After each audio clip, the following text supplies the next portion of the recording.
I'm Erik Winkelman from the Dutch YouTube show Ranking McCartney, in which I pay tribute to the various McCartney albums. For the episode about the Fireman, I had a small conversation with Youth about his work with Paul. I hope you'll enjoy our little conversation. Hi, Erik. Hi, Martin. Yeah, how are you? I'm fine. How are you? Yeah, good, thanks. Finally.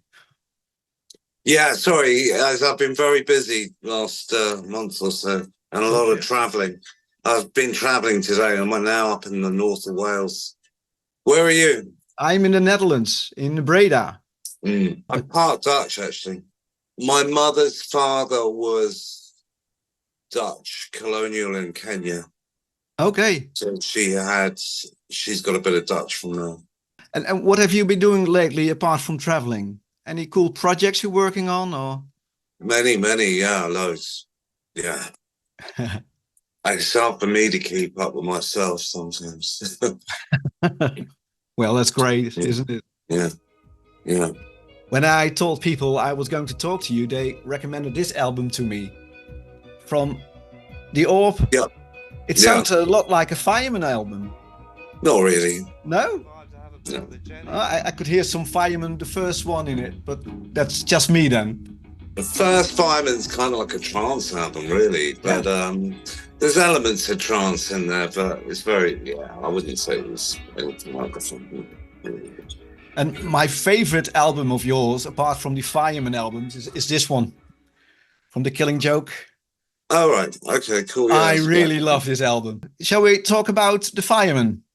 Yes. How did it go, your first meeting with McCartney? Was it very formal, or did you two hit it off right away? Well, he initially phoned me up, and that went well. And then I went down to his studio, and we began what became the first album. Initially, I was just going to do a remix of one of his album tracks. From the Off the Ground album. Yeah. And I listened to the tracks, and then I said, and I knew there were other people doing remixes like Paul Oakenfold and stuff. And I said, well, rather than do a remix, I'd rather just sample elements from the tracks and create a new track. Yeah. And he was like intrigued by that. He said, oh, has anybody done that before? And I was like, no. And he goes, well, let's do that. We always used to like to, he likes to do things that people have never done before. That was the thing with the Beatles as well. Yeah. So he liked that idea. So that's what we did. And and then when we did it, my process was and is still, I do a lot of different remixes, mixes, variations of mixes on the board. And then I sort of chop them all up, all the best bits together into one mix. Yeah. But he stayed up all night and listened to me mixing them till like 4 a.m. I think it was like a solstice morning or something. Okay. And he loved it. And afterwards, my manager said, oh, look, he wants to put it out as an album. And I said, I haven't done any edits yet. It's just, they're just unedited mixes. And they're like, yeah, but that's what he wants to put out as the album, as unedited mixes. I was like, really? And he goes, and my manager goes, yeah. And I said, well, normally I just edit the best bits together. And he goes, no, he wants to do it as an album and do it as a band with you in the band. And I was like, well, okay, whatever he wants. But wasn't it quite frustrating not to be able to tell the world you made an album with Paul McCartney? Because you had to keep it a secret? Well, that was before internet. It was a lot easier to do that. Quite easier. Yeah. No, that was exciting as well, I thought. It was a clever move because I had DJ friends who'd been sent promos on playing it out, didn't know who it was, and were raving to me about it. And I couldn't tell them that it was me. Oh, wow. Yeah. But they found out. They found out later on.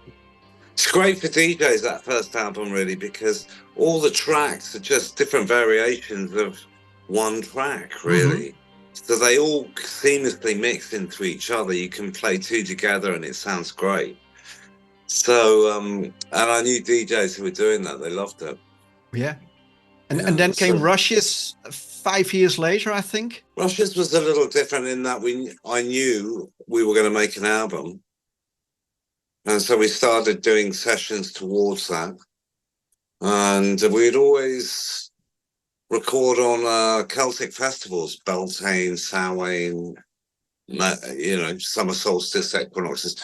This was coming from Paul, actually, not from me, even though I'm the sort of pagan one. But no, he liked the idea of that, and it always worked well for us. So we continued that. I read a story in the song Fluid. You hear this moaning lady.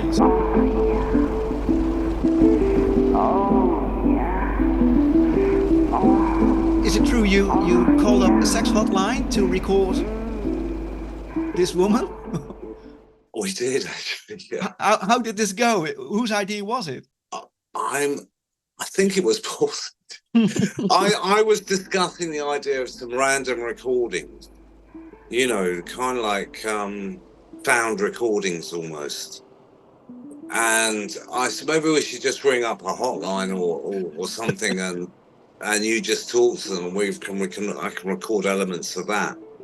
And in the end, he phoned up, in the back of the newspaper, there's sexline ads. So we just rang one of them and he just, it was surreal.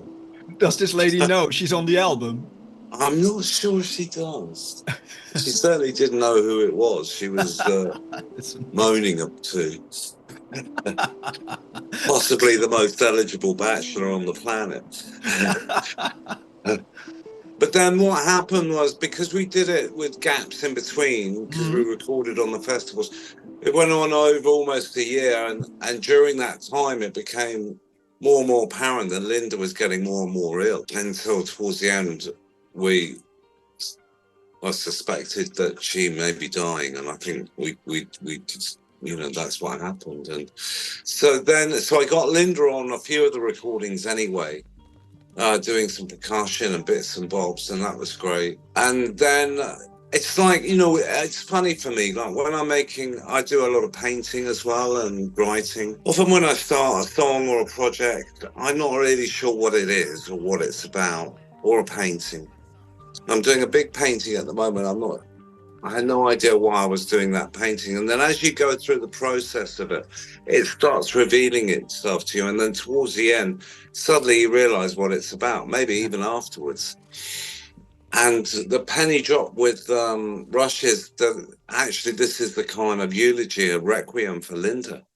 Yeah. And it has so much in emotion in it. And the very few vocals we've got, there's that one vocal, Let Me Love You, Always.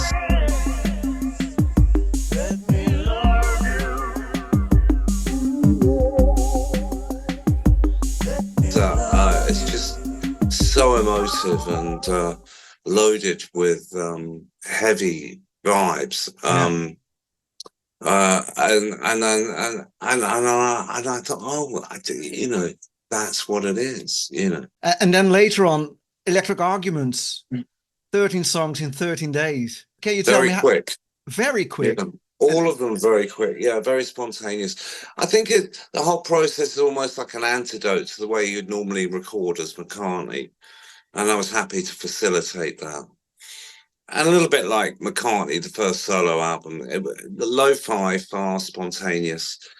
I love that. And I think all three albums are very, very different. They're all very unique and quite, they're very innovative. They're well ahead of the curve before many people were making music like that or doing music like that. Paul was there right at the very beginning, and of course he was there at the beginning with the Beatles with sample culture, with the tape loops and all that. It was very rewarding for me to work with him, and I learned so much from him, and more than anyone else I've ever worked with, I think. So I am very proud of the work. Yeah. Was there a time when you were very close to making a Fireman 4? It's always close. Yes. You never know. But I like the idea of a triptych, and that's what we've got. But who knows? I mean, Paul's in his 80s. I mean, he's still touring, and he's always recording and doing something. He's one of the most active artists I've ever worked with. And he's a polymath. He works in poetry, soundtracks. You know, his paintings are amazing. Yeah. I asked him once if he ever got bored, and he considered the question and just went, no. That's the way to live if you're Paul McCartney. And it's been a great inspiration, yeah. Well, thank you for this conversation. Pleasure, Erik. Good luck with the book. I wish you a great night, man. Thanks a lot. Thanks. Nice talking to you. Bye now. All right. Cheers.